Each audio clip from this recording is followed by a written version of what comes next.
Hello बच्चों, आज हम करने जा रहे हैं क्लास 6 का chapter 16 that is garbage in garbage out.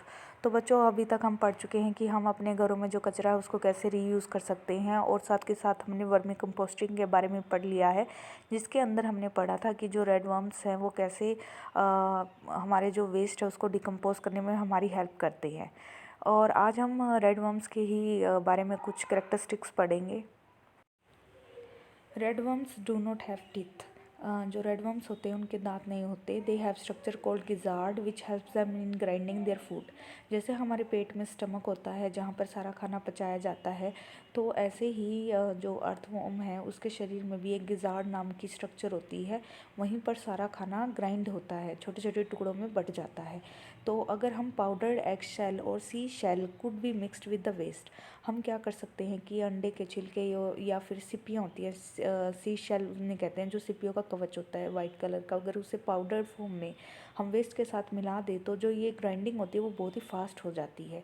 This would help redworms in grinding their food. और redworm can eat food equal to its own weight in a day.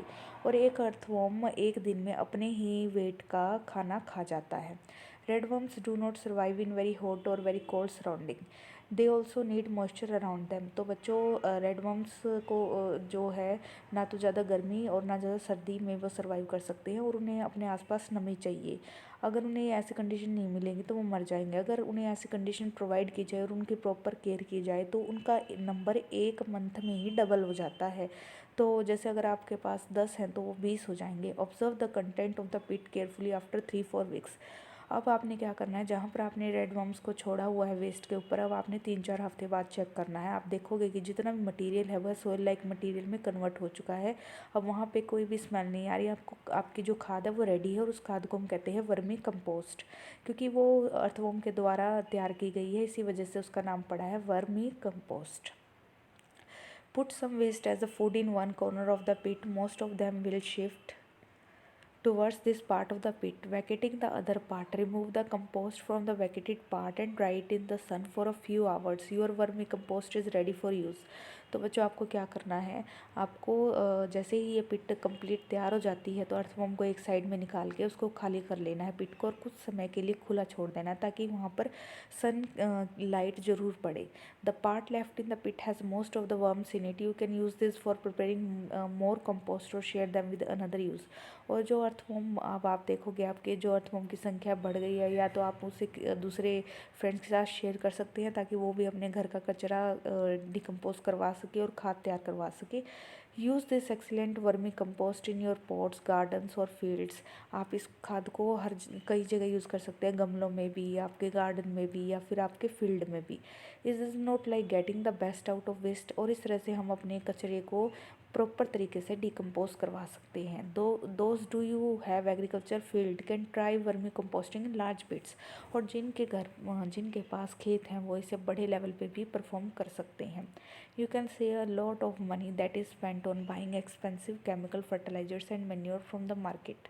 आप क्या कर सकते हैं, आप अपने पैसों से जो फर्टिलाइजर्स, उर्वरक जो होते हैं, रासायनिक उर्वरक बाहर से लाते हैं, उससे मिट्टी की जो गुणवत्ता है वो ख़त्म होती है। इससे अच्छा है कि आप या फिर मैन्योर जो खाद मार्केट से लाते हैं उसमें आपके पैसे भी वेस्ट होते हैं। इससे अच्छा है कि आप वर्मी कंपोस्ट के ज़रिए जो घर का कचरा है उसे डिकम्पोज करके खेतों में यूज़ करें। इससे आपके पैसे भी बच जाएंगे।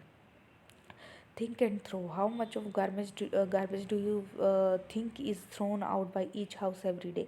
अगर हम सोचें कि एक दिन में एक घर से कितना कचरा निकलता है, फॉर एग्जांपल मान लो कि एक बकेट कचरा एक घर में से निकलता है, तो use a 5-10 litre bucket to collect the garbage from your home for a few days.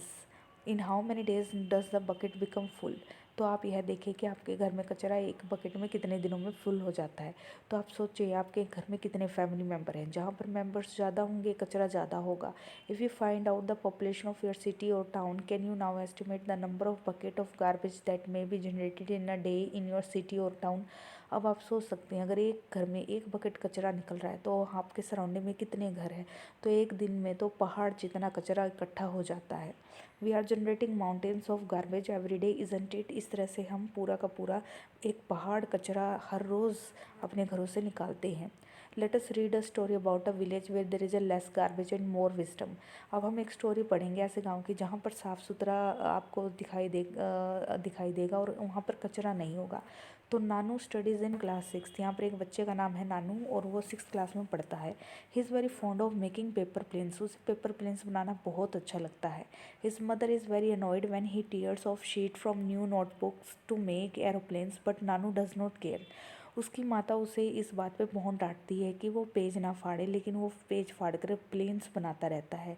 Once Nanu went to his aunt village. एक बार नानू अपनी आंटी के घर गया अपनी मदर के साथ। He was amazed at the variety of things his cousin Shyam has made.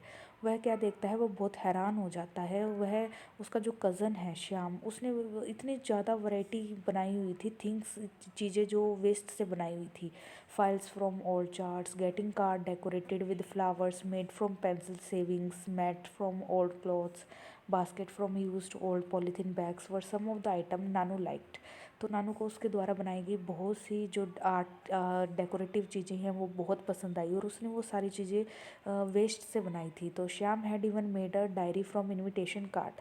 तो श्याम ने के पास एक डायरी भी देखी उसने, जो उसने इनविटेशन कार्ड को जो घरों में मैरिज कार्ड आते हैं उनसे बनाई थी, प्रिपेयर की थी। One morning Nanu went looking for his grandmother. एक सुबह नानू अपनी जो नानी के घर गया। He saw that she was applying a thick paste on a basket. Nanu asked, नानी what are you doing, what is this paste. तो उसने क्या देखा कि उसकी नानी एक तरह का खास पेस्ट बना के एक बकेट पर बास्केट पर लगा रही थी। This is paper mash, a paste made of clay and paper in which I have also mix some rice husk, replied Nani. तो आप भी यह पेस्ट घर पे बना सकते हैं। जैसे आपके घर में कोई चिकनी मिट्टी है, आप उसमें थोड़ा सा कोई भी लकड़ी का बुरादा या फिर कोई भी प्लांट वेस्ट है, हल्का उसको मिलाकर आप इस पेस्ट को तैयार कर सकते हैं। But why are you putting it on the basket, ask Nanu.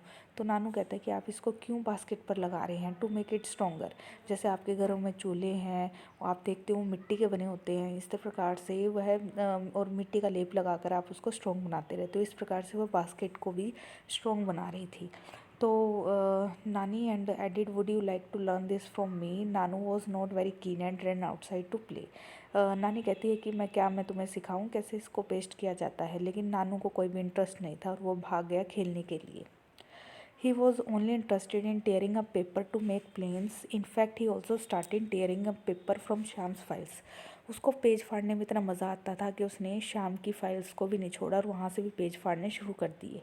Shyam collected all the pieces of paper Nanu had used, wondering what to do about him. He just did not listen to anyone. तो श्याम ने उन सभी फटे हुए पेपरों को इकट्ठा कर लिया और नानू को इस बात का पता भी नहीं था। तो बच्चों, आज के लिए इतना ही। Thank you.